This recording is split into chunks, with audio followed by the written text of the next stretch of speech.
It's Martin Camden, and I'm being filmed here today with a speak out at a Speak Out Against Psychiatry protest outside the Bethlem Hospital, and we're here for a number of reasons. Mainly because of our concerns about bad practice within psychiatry.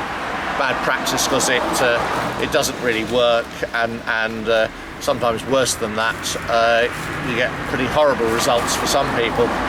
We are gathered here today because it's the fourth protest we've had in a year, and we organised it on behalf of Susan Bevis, whose 25-year-old daughter has been incarcerated here in the most horrible ways of unnecessary medications, and not telling the daughter what the medications are and what the side effects are for. So we all gathered at 11 o'clock, and we've had a very good response. It's been marvellous to come here, and it's the right thing to do is to speak out about what's going on. It's so important. The more people that do this, the better, and the more people are aware of what's going on, the better, because something needs to be changed here. It's horrendous what's going on. When someone's been a victim of crime or something's happened to that person, then they need counselling, they need other alternative therapies, not drugs. These drugs are so harmful. They act like LSD. They're mind-altering drugs. They cause hallucinations. My daughter's had the most terrible side effects, and no one takes any notice. No one could care less in there because it's all about making money. Anyway, I've been treated atrociously in there. I've been banned from visiting my own daughter. They try to make out I'm aggressive, but they don't like it when you complain about the services, what services there are. I'm allowed on the ward. My daughter wasn't even allowed me to bring her things. I was threatened with arrest so many times I've lost count. But once on all these high-level drugs, goodness knows what they put her on now, I don't know, they've moved her miles away. So they never even told me what date they were moving. Came out then that she's on clozapine and another one, metamorphine. It's disgusting what's going on. She didn't even know what she was on. They didn't even tell my daughter, but then they can do what they like under a section. And that's where the law's wrong, that's where the law fails to protect people. So no one's got any powers to deal with anything. There's the CQC, they've got limited powers. There's the local government ombudsman, there's the PHSO. None of them have got any powers. They've shut my case down. Oh, really? Yeah, so many times. This is where everything goes wrong. No one's accountable. Just did a little bit of research into what my problem is. They don't understand that there wasn't anything wrong with me in the first place, and that I don't need to be here. And they give me medication, they give me clozapine. But most people are too afraid, or they're patients that are too afraid, or they're stuck in a system and held like prisoners under a system. I've taken a day off work here to come here today because I feel so strongly about what's going on. It's not just this hospital. Every hospital throughout the country, the care is appalling, and the care is all about drug pushing. And drug pushing is not the answer. It's not the answer at all. There needs to be more therapeutic care. This is supposed to be renowned. It's supposed to be a leading top-level specialist hospital. And I thought that my daughter was coming here to get the best care in the world. Professor Murray was meant to give a drug-free period of assessment. And he's not done that. And then suddenly he's disassociated himself from Fitzmary Tewald. And then, no sooner had she arrived here, she was approached by two members of staff saying about clozapine, and when I complained I was told it's all about clozapine here. And that's because they get their funding from the drugs companies. I've got all the research papers. I wish you were here to witness that, I really do. I'm suffering from the most terrible effects on this clozapine. It's one of the most dangerous drugs of all. They're all dangerous. They cause diabetes, affect the lungs, the heart, the body organs. They're really highly dangerous drugs. They really are. And they act like LSD. They cause hallucinations. I mean, for some patients they might think they're doing all right to begin with, But then, as time goes on, that's when they experience the problems. I mean, I've actually been detained in this hospital recently for 6 weeks, unnecessarily. Basically, I was put in hospital because I was found sightseeing at Beachy Head, and Beachy Head's famous for suicides, and well, I wasn't there for suicide. I mean, I was sightseeing, and I got picked up by the police and put in hospital. The 6 weeks I was in hospital, I was treated extremely badly. I mean, there's virtually no engagement with staff, no meaningful engagement, no helpful engagement, for the whole of the 6 weeks. I was so disgusted, being in hospital when, there was nothing that couldn't have been dealt with very easily in the community, but I was also disgusted at the way I was being treated, being kept totally in the dark, no information. People were drawing conclusions about me and my state of mind and not sharing those conclusions with me. I was getting more and more frustrated, so I started looking for ways of protesting.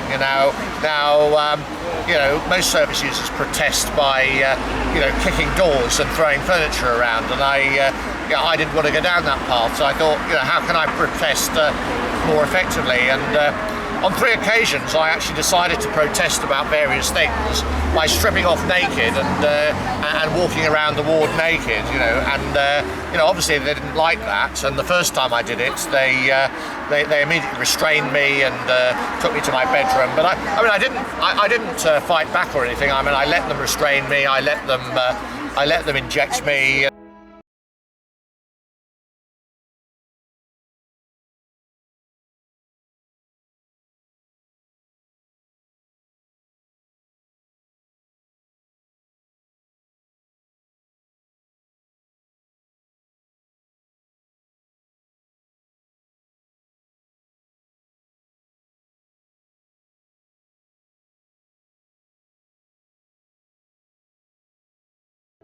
The point of me stripping off naked was a protest, I felt that was the only, one of the best ways available to me. But then what happened next was, even more shocking, really, because once I'd protested, done these naked protests 3 times, I was assessed by a team from the psychiatric intensive care unit.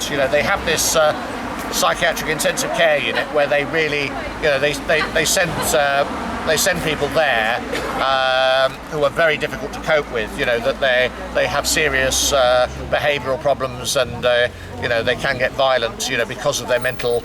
I suppose it's driven by mental distress, and they have a higher staff ratio on these wards, these intensive care. They said. What they said was Martin, well, you're clearly not unwell to the degree that you need to be on a psychiatric intensive care unit. So, we really don't want to put you on the PICU. However, if you carry on protesting with your naked protests, we may have to put you there, and. And this wouldn't be good for you because, you'll end up sort of being in hospital a damn sight longer, and so, I didn't like any of this. I mean, but I didn't do any more naked protests because I didn't want to take the risk of ending up in the PICU and spending a long time in hospital. So I had to find other ways of protesting, it's like, they would use, whatever powers they have available to you, they would use to push you around, to bully you, to coerce you, to intimidate you. They want certain outcomes. They want you to take the medication. If they want you to take PRN, which is this sort of temporary sedation. Any nurse can give you PRN. Just they think, oh well, you're a bit too agitated, you must have PRN. So every single nurse has the power to sedate you whenever they want you. They've got these powers. They've got these powers to medicate you. They've got these powers to send you to your bedroom like a little child. They've got these powers to transfer you to the PICU. They've got these powers, and and in order to get what they want, to bring to control you, to stop you behaving in ways that they don't want you to behave, they will use those powers, and it's terrible. I think the system stinks.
I mean, I was given PRN once for drumming on a table with my fingers. I was making a drumming noise on a table with my fingers, and the staff didn't like it, so they gave me PRN.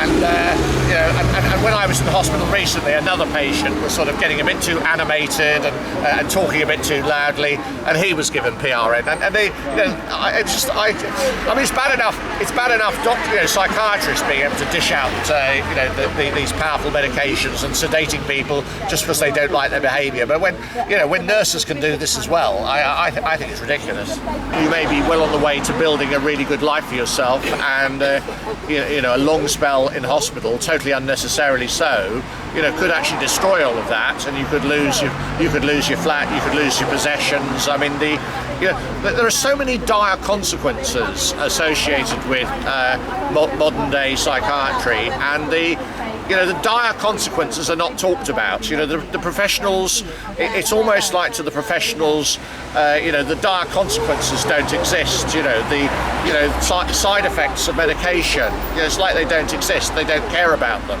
Even serious side effects. Even damage to internal organs. I mean, some of these drugs, damage your thyroid gland, damage your kidneys. These drugs, are toxic in one way or another, and all of the serious things are almost swept under the carpet. Dire consequences are only dealt with by the system, if they absolutely have to. It's almost not an overstatement to say that things only change when someone dies. That's how bad things have to be before you get anyone's attention, to the negative consequences or the dire consequences of mainstream psychiatry. Especially, I've got a DVD with one psychiatrist from the Maudsley laughing his head off and saying it takes 2 minutes to come up with a diagnosis. At the end of the day, this is going on.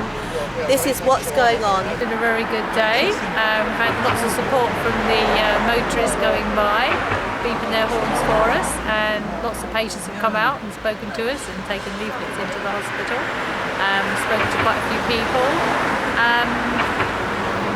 I think it's been very good. So we had the press here, we had a chap taking photos, journalist.